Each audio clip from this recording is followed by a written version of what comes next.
Ignition sequence start. 6, 5, 4, 3, 2, 1, 0. Liftoff. We have a liftoff.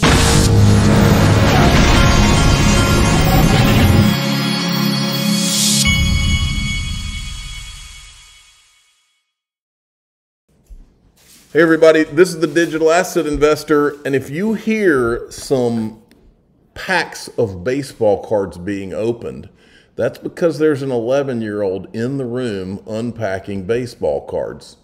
I just was able to go through his pile of cards.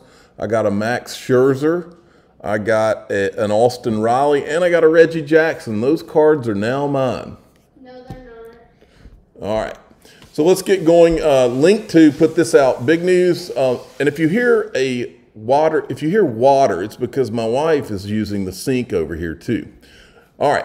So let's start with this. Link to this is something a lot of people aren't aware of. You've heard about the Ledger Nano S's. There was the big controversy a few weeks ago or a month ago. But a lot of people don't realize that Ledger actually has institutional custody. And a lot of people also don't realize that the way this story ends is not with the phrase, not your keys, not your crypto. The way this story ends is the same way you buy stocks on E-Trade or whatever else. The way the story ends is you're going to be buying your crypto on exchanges, and you're not even going to think about the custody. And that's how all of the people that are scared of their own shadow are going to come into this, and that is how the value of a lot of these digital assets are ultimately going to go up a lot, because it's going to have to be that comfortable for everybody else in order for everybody to come in. Now, let's get a little message from the official cool guy of the Digital Asset Investor channel, who is walking down the street in, I guess that's Brooklyn. He's feeling patriotic today. What's up to my fellow patriots? Happy 4th of July, 1776. Don't forget how easy it is to lose your freedom. All right. You always got to check in with the cool guy on cool days like Friday and leading up to the 4th of July. Now, this tweet right here caught my attention. 920 days since the beginning of the lawsuit against Ripple, and under Gary Gensler, the SEC have failed to show a faithful allegiance to the law. That's the judge's words. All right, and I reworded it to say, or said another way, 920 days that our SEC and U.S. government has enabled China and the CCP over our own citizens and companies they represent. An investigation must happen. And I want to know, Patrick McHenry, Tom Emmer, Warren Davidson, Jim Jordan, you guys are supposed to be the good guys. Why aren't you throwing subpoenas left and right at these people, and why aren't you investigating them? Now, CNBC cannot get enough of talking about Bitcoin. An environment, so not specific to the U.S., but the U.S. is kind of leading that charge, I think. What about Bitcoin at 30,600? That one you were, I think that broke out first, and you said 30,000 was next, and if it got, I thought you said 30,500. Wasn't that an important number? It did have a base breakout before we. I want to make a point. I don't want to throw up all over my laptop, so I'm not going to play that whole clip. But I do want to make a point. What you're looking at is the return rates for this year. These guys are talking about Bitcoin like the second coming has occurred, okay? But I think it was not less than a few weeks ago, XRP was way ahead of Bitcoin and Ethereum on the year. Now Bitcoin has passed it. Bitcoin is now up. Let me see if I can get to these return rates. XRP on the year's up 50%, Bitcoin's up 55%, but they would have you think that Bitcoin is leading the way and nobody else is anywhere near, because that is the narrative that they have to carry. That's the narrative that they're all being paid to carry. They didn't say a word about XRP surging a month ago when it was ahead of all of them. But it doesn't matter, because in the end, all that's going to matter is one word, and that's utility. And as you know, Bitcoin has none. Now, I like the way Jack the Rippler's thinking. XRP is going to shake the entire crypto space. He's got 100 times here. 100, just remember, folks, before all the shenanigans, I was there. XRP went up 30,000%, okay? 100 times would be peanuts. Now, think about how much demand has been pent well, this is the way I always think of it, is you've had everything you can think of. You've had pundits get on and brag about how they're shorting it and they just don't get it. You've had all the stuff, lawsuits, SEC lawsuits, and still XRP is up 50% on the year compared to Bitcoin with no lawsuit and no threat of a lawsuit.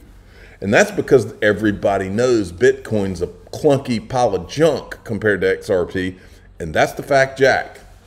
All right, now, moving along. This was an interesting clip that was put out by this 801 XRP guy. Listen to this. And Alice, I see you nodding along there.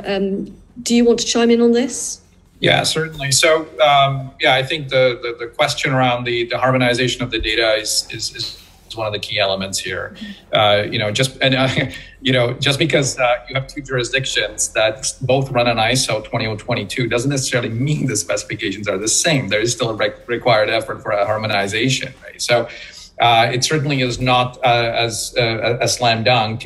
Even with the common standard, obviously, is a far more difficult endeavor if the standards are different, right? So that you don't even speak the same language. I mean, in the case of ISO, at least you're speaking the same language and really you're harmonizing rather than really trying to learn a different language. So, but that's a key element in making the interconnectivity. And as John called out, obviously for our high value payments, that was a successful delivery we had just recently. But I think the overall kind of modernization effort that's taking place, not only for Canada, but in other jurisdictions, is the momentum that I think will carry this through. And I'm personally focused on the real-time payments, which really has to do with the single credit transfers. And I think the secret sauce is the interconnectivity between the various rails that on those single credit transfers that will basically directly address the question of the current process, which really is relatively expensive and relatively cumbersome. So it is really the secret sauce, I think, is the interconnectivity between those rails. You mean like interoperability? I think I've heard that word secret sauce before. Here I've heard it, right here. Stuart Alderati, General Counsel of Ripple. Ripple is it's a software solution built on a blockchain that we sell to regulated financial institutions throughout the world so they can send money cross-border and convert that money into different currencies faster, cheaper, and more transparently in contrast to anything that exists today. And really what exists today is the SWIFT network, which is plumbing that exists on a 50-year-old plus framework.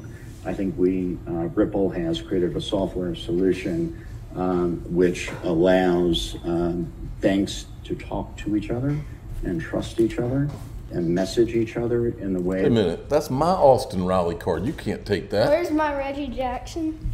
It's right there, but all right. I'm gonna start this video back. We're trying to negotiate here over these baseball cards. I'm not getting very far. Previously didn't exist. XRP, which is not owned by Ripple. XRP is not Ripple. Ripple is not XRP. If you own a unit of XRP, it gives you no right, title, or interest to Ripple. If you want to own Ripple, go into the secondary market and you can buy some shares in Ripple and become an investor in Ripple. But what XRP does, and this is really what I think is fascinating, is when you combine XRP with RippleNet, the proprietary software solution, I think it does something really magical. It's really the secret sauce. It's liquidity on demand. I've also heard the secret sauce here. I'm drawing a blank on this guy's name, but he's one of Ripple's executives. I actually saw him when I was in Singapore coming out of a room. For the sending bank actually to have opened up a bank account with the receiving bank.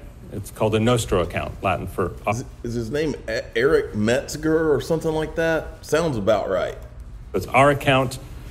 I'm Wells Fargo. I want to set up an account with Standard Chartered in Singapore. I actually go and I put funds in that Nostro account. Wells Fargo parks capital in that foreign account, waiting for the Wells Fargo customer to come and say, hey, I have a vendor in Southeast Asia. Take... shoot, I should have used Thailand because I know it's Thai baht. I forget the currency in Malaysia. But take the local currency and pay out that partner.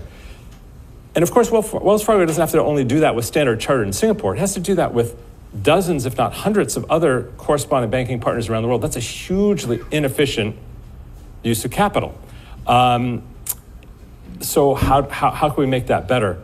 So we have a product called XRapid that allows banks to avoid that scenario. Now ODL. So if Wells Fargo instead holds XRP, and the bank in Standard Chartered in Singapore also deals in XRP, they can simply send that money over the blockchain, the XRP ledger, which is the blockchain that supports the currency XRP, in a matter of seconds. And instead of having to hold currencies in dozens and dozens of different countries, they are holding one currency, and the time required to move money from one place to other goes down to literally seconds. It's a dramatic shift in thinking, and a dramatic shift in the demands required of capital needs around the world. And it addresses, kind of, I'd say, the third big pain point associated with cross-border payments. Now, banks are regulated, conservative, and they're not yet embracing digital currency. So the Ripple software works fiat to fiat. You don't need to send digital currency around. You can send US dollars to Japanese yen, et cetera, but kind of the secret sauce, or taking it to the next level, is by leveraging a digital asset to make that transaction much more efficient. There's that secret sauce word again. And finally, I wanted to show you this. I had forgotten to show you this, but in my last video, I showed you one of the Ethereum, what they called Ethereum insiders, talking about how they don't even stake all of theirs. But I forgot to show you this the other day. Vitalik Buterin himself said the same thing. Probably the biggest reason why I personally am not just staking all of my ETH, and I'm instead staking a fairly small portion, is because if you stake your ETH, it has to be on, the keys that access it have to be public on some system that's online. And for safety, it has to be a multi-sig, and multi-sigs for staking are still fairly difficult to set up. It gets complicated in a bunch of ways. So that's a bombshell. He says, prepare to be shocked. The stunning truth behind Buterin's decision.